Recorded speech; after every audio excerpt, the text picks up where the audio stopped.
Assalamualaikum warahmatullahi wabarakatuh. Di sini kami akan mempresentasikan hasil kerja kami yang berjudul tes kepribadian yang disusun oleh Firda Vita Diana dan Bunga Farah Zakia, Fakultas Keguruan dan Ilmu Pendidikan Universitas Darul Ulum Jombang. Kita di sini akan membahas tentang pengertian tes kepribadian. Pengertian tes atau kata serapan yang berasal dari tes berakar dari kata bahasa Latin testum, yaitu alat untuk mengukur tanah. Dalam bahasa Perancis kuno, kata tes berarti ukuran yang digunakan untuk membedakan emas dan perak dalam logam-logam lain. Menurut Sumaji Surjabrata, tes adalah pertanyaan-pertanyaan yang harus dijawab dan atau perintah-perintah yang harus dijalankan, yang berdasar atas bagaimana tes menjawab pertanyaan-pertanyaan dan atau melakukan perintah-perintah itu. Penyelidik mengambil kesimpulan dengan cara membandingkannya dengan standar atau tes yang lain.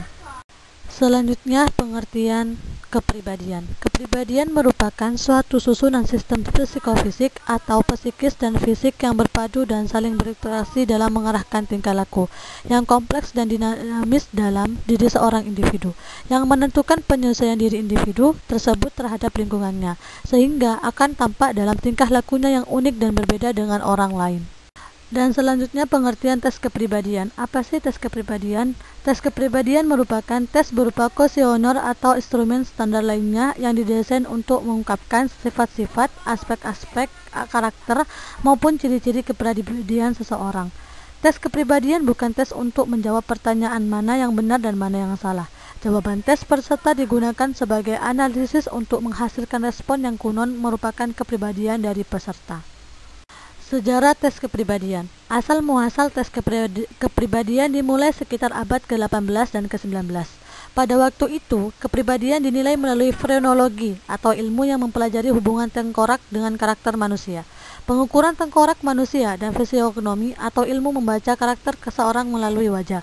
Pada akhir abad ke-19, Sir Francis Galton mencoba pendekatan lain untuk menilai kepribadian seseorang. Galton memperkirakan jumlah kata sifat dalam kamus bahasa Inggris. Hal ini akhirnya disempurnakan oleh Truston menjadi 60 kata umum, yang umum digunakan untuk mendeskripsikan sifat kala itu.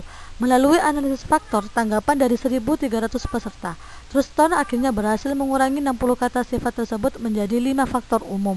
Selanjutnya kita akan membahas hakikat tes kepribadian. Tes kepribadian mencakup dua macam teknik, yaitu teknik self-report inventory dan teknik proyektif.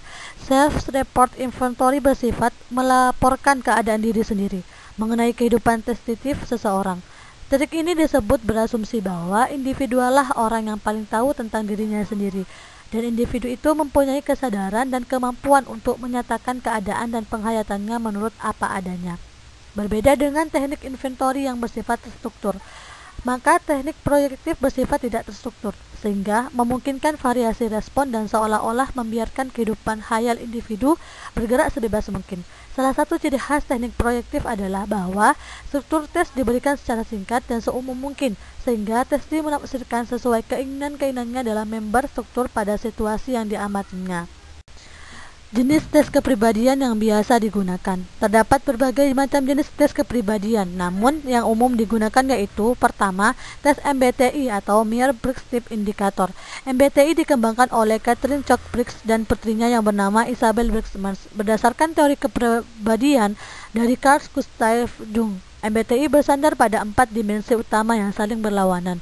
Walaupun berlawanan, sebetulnya memiliki semuanya, hanya saja kita lebih cenderung atau nyaman pada salah satu arah tertentu. Seperti es krim dan coklat panas, mungkin kita mau dua-duanya, tetapi cenderung lebih menyukai salah satunya. Masing-masing ada sisi positifnya, tapi ada pula sisi negatifnya. Nah, seperti itu pula dalam skala kecenderungan MBTI. Selanjutnya, nomor 2, tes Wartek. Tes Wartek adalah tes kepribadian yang bertujuan untuk memperoleh insight struktur kepribadian seseorang yang dinyatakan dalam berbagai fungsi dasar kepribadian. Tes menggambar yang diciptakan oleh Urs Wartek 1939 terdiri dari suatu seri gambar yang harus dikerjakan. Kemudian hasil pekerjaan tersebut dinilai dari sudut diagnostik, yakni ekspresi dan sifat proyektifnya. Kemampuan menggambar dan lelitian artistik oleh Wartek nampaknya tidak begitu atau sedikit pengaruhnya terhadap hasil akhir gambar. Yang terakhir, EPPS, Edward Personal Preference Schedule. Edward Personal Preference schedule yang dikenal dengan singkatan EPPS ditujukan untuk mengungkapkan kecenderungan atau kebutuhan-kebutuhan khusus yang dimiliki seseorang. EPPS ini merupakan tes kepribadian yang bersifat self-report atau personality inventory yang diciptakan oleh Allen L. Edwards pada tahun 1953. Semula tes ini disusun untuk kepentingan klinikal psikologi dan konseling, tetapi dalam perkembangan selanjutnya digunakan untuk berbagai kepentingan. Tes ini diberikan untuk orang dewasa minimal berpendidikan SLTA dengan waktu penyajian antara 40 sampai 60 menit. Namun jika sampai 60 menit tidak selesai, waktunya ditambah sampai selesainya. Sekian dari kelompok kami. Mohon maaf apabila ada kata-kata yang salah. Semoga bermanfaat. Wassalamualaikum warahmatullahi wabarakatuh.